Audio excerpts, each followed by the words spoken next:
Welcome back to the 27. All this week I've been barely able to contain my excitement for the impending development update for Automobilista 2, and here it is. Renato Simeoni has just dropped the roadmap for Automobilista 2's near future, and it's a big one. Actually so big, they decided to split it into two parts. So we're going to go over part one now, starting off with, wow, this picture right here. What's this about? This looks like some type of affiliation between Automobilista 2 and it appears to be Volkswagen. We're going to get into that. But starting with Renato, greetings everyone. We're in November now and what promises to be a very exciting month for Automobilista 2. First things first, considering we ended up skipping the October development update and the fact there's just way too much to cover this month in a single article, we're going to do things slightly different this month by breaking down this November update into two parts. This is part one. Part two should be published on November 19th. I'm checking the calendar right now. Let's get on with it. Okay, so let's get into these pictures. Volkswagen TSI Cup by Acelerados coming to Automobilista 2. What's this all about? By now, most of you will have heard the big news about a project we alluded to a couple of months ago, and we couldn't be happier to finally announce our collaboration with Volkswagen Brazil alongside the good people from Acelerados to bring you the VW TSI Cup by Acelerados to Automobilista 2. For those not familiar with the show, okay, Acelerados is an internet-born TV show dedicated to cars and driving them fast in a similar mold to the classic Top Gear. The essence of the show is taking a bunch of cars to the Velocita track in Brazil, where they have a pro driver, not the Stig, usually Rubens Barrichello, okay, cool, who is also one of the presenters, to drive the wheels off and discuss each car's quality or lack thereof. Okay, great, that's so cool. Acelerados and Volkswagen came up with the idea for a game that realistically reproduced the experience the presenters have on the show to give people the chance to perform hot laps with some of the VW models currently available in the Brazilian market, and eventually use that base to promote an official esports competition. Are you kidding me? We were approached to develop the sim, but since all our focus and resources currently dedicated to developing AMS2, the only way we could take on the challenge was if we could somehow find a way for the VW Acelerados project to merge and complement AMS2. This is great. Did they just say esports? Oh my god. That we did. So effectively what you will be getting to begin with is a free Automobilista 2 demo, including the VW Polo and its sedan variant, the Virtus, in two specifications each: the 1.0 TSI and the 1.4 GTS, along with Autodromo Velocita, featuring mostly the same game modes except championship and multiplayer. That's where it begins. What comes next and what it leads to is not to be spoiled in this dev update. Did they say esports?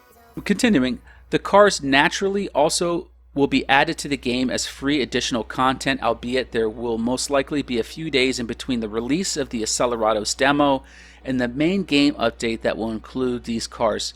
I can wait a few days, both of which will certainly take place this month, however, and we're very excited for it, as not only the cars will help fill the still unexplored niche of regular road cars in the game, but also for the potential it has for promoting the game and sim racing in general to a wider audience in Brazil. Forget Brazil, how about the world? Developing the cars for AMS2 with the collaboration and input from Volkswagen engineers along with the Acelerados guys has likewise been a fantastic experience, with no shortage of access to the data as well as the cars themselves. I even got to put one of them through its paces for a few laps at Velocita, and such direct experience is always worth some insights. The car is impressively stable on racetrack for a popular road car and a peach to drive. Oh, what a peach. Oh, and here's an embedded video, YouTube video, and we are replacing the head of Renato Simeoni in helmet cam mode. In fact, getting some real experience jumping into some of the cars reproduced in AMS2, including a few more of the racy ones, and collect more such insights is certainly something I intend to do more of in 2022 as opportunities arise. Watch this space and watch out for the VW TSI Cup. I encourage you to go back to the forums and watch this video. It's actually quite interesting. And the real life Velocita is very familiar to me, considering how many times I've been around the virtual Velocita. They're almost one-to-one. It's really, really eerie. Anyway, let's continue. Big update incoming. All right. Okay, here we go. You'll probably also have already heard mentions of our plans for a major Automobilista 2 update later this month. Yeah, of course. And it is indeed a big one. There is a lot we are currently working to cover in one go, and with many new features still in development or going through its final licensing hurdles, the definitive list of incoming goodies for this release is still fairly fluid. Oh my god, always licensing, to the extent we can't get into too many specifics just yet. But they did say esports earlier, didn't they? In fact, the dimensions of the changes and the amount of new content is fair to expect. The big November update will evolve into several big updates to wrap up 2021, delivered in parts through November and into the early weeks of December. And there's a very nice photo of some GT4s. We're going to get back to that in a second, okay, guys? Let's start with some early wins already in the bag. Okay, one of which is another big physics update covering all areas that should at least match the step we made earlier this month with the version 1.2 release, which have since been complemented by various incremental developments. We have discussed before how even though the Madness physics models of aerodynamics, suspension, and chassis used in AMS2 pretty much match one-to-one with AMS1 and its P-motor engine, with which it shares some common DNA, yet the tire, the Seta, and the driveline models in the Madness physics engine were a complete departure from what we had been using in AMS1, substantially more complex and thus challenging to get a grasp on, which in turn also ultimately provides it with bigger potential for a more realistic and engaging driving experience. These two components of the physics engine have been the focus of most of our attention on the physics side of things, and also the sources of most of our headaches. And with so much to learn we had since the beginning of AMS2 development, being opting to focus on the essential elements of these models in order to deliver a satisfactory driving experience which related to what we had delivered before in AMS1.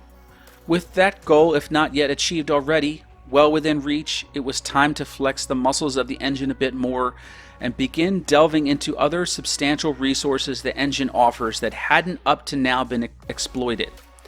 Features ranging from a variety of tire damage components to transmission elasticity will feature to one degree or another in our November build, and thanks to the support and input of some intrepid internal testers, we have not only been capable of making quick progress exploring these new resources, and in the process also gained some valuable handling improvements, the most notable of which improvements to the differential model, which pretty much eliminates the quote sticky diff unquote syndrome some cars still suffered from to one degree or another.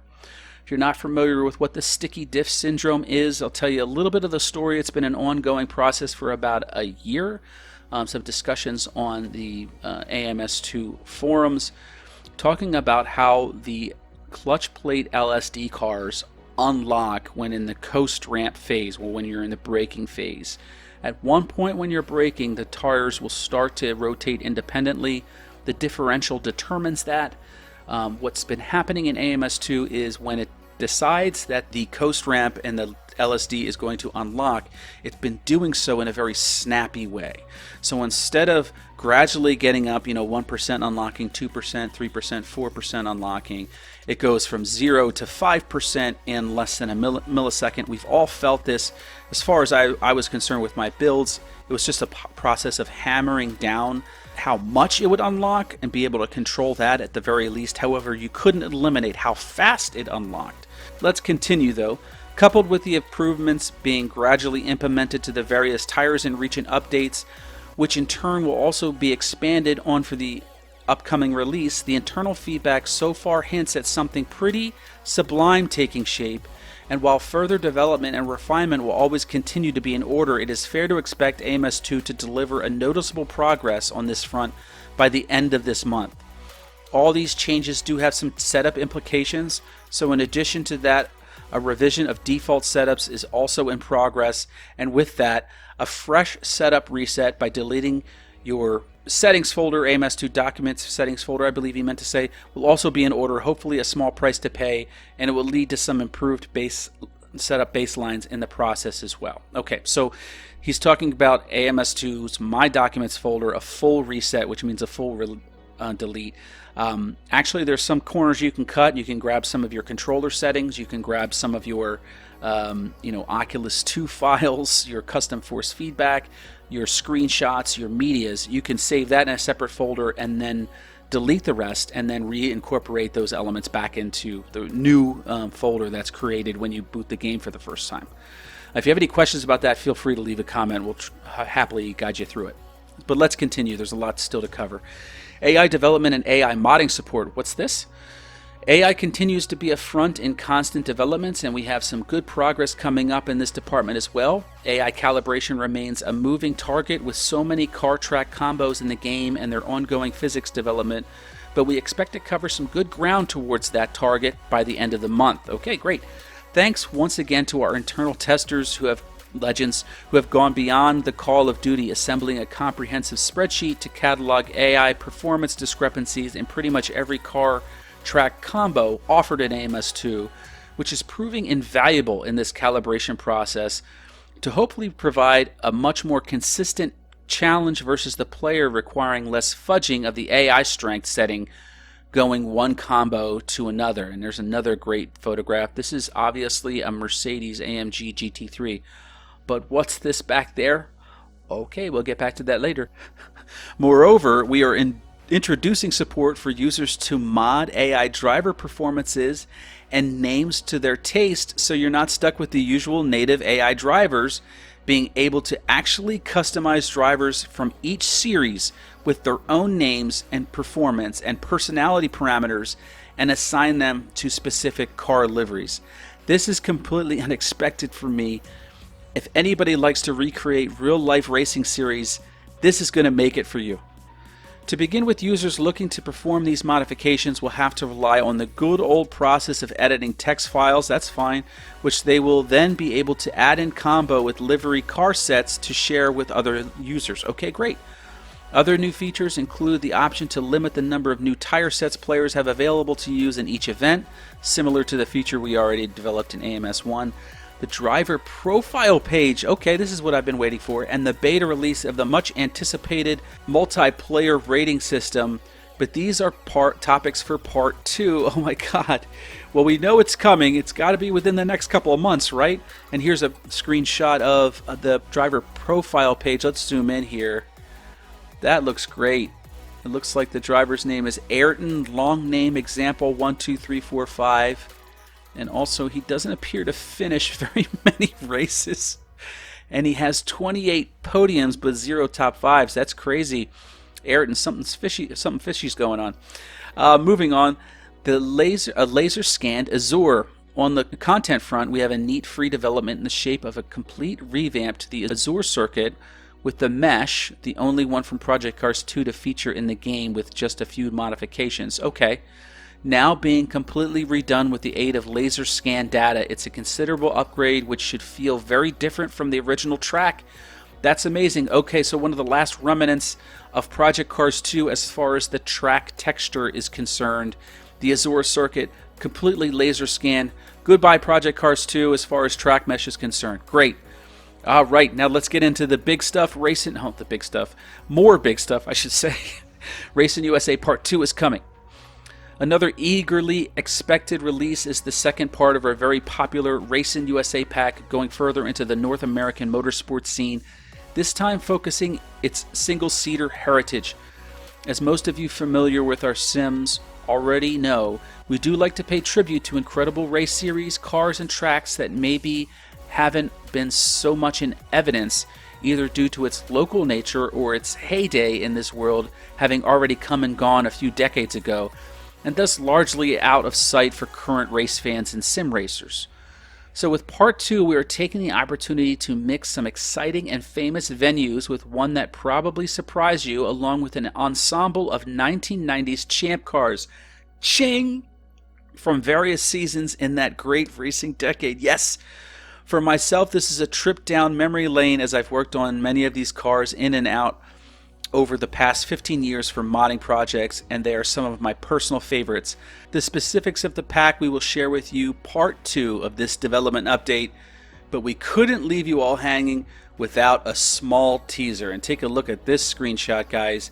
That is definitely a champ car in the distance under the setting sun, and it appears to be modeled off of a 90s champ car, and perhaps even the Target car, the Jimmy Vasser car perhaps. So that's the meat and potatoes of part 1 of a 2-part development update. We're going to go over the photos next, but before that, it appears that if there's anybody out there with 3ds Max or Photoshop / Substance experience with cat rig animations, you could file a job application with Reza Studios right now. They're looking for people to join their team to do some trackside buildings and objects. Wow, that's a good opportunity for anybody out there. Take advantage of it. So let's go through some of these photos, starting off with the one at the bottom here. Okay, so it's a McLaren F1, some GT1 cars, but what's that in the back there? Oh, is that a Nissan? Can you guys see that? That's a Nissan GT1. Obviously not officially announced, but that's a picture of a Nissan GT1. Let's scroll up here a little bit more. Okay, here's another big one. This is a Mercedes GT3, the AMG. What's that back there? That is an Aston Martin, guys, an Aston Martin GT3. That is on the radar for AMS2. Let's continue on. Here we are. The GT4s, ducks in a row. The Cayman, the BMW M4. And what's that in the back there? That's a Mercedes GT4. Unbelievable update, guys. I'm really looking forward to getting my hands on not only the Volkswagens, but all of these cars and keeping you updated with them as well. In the meantime, thanks for watching and take care.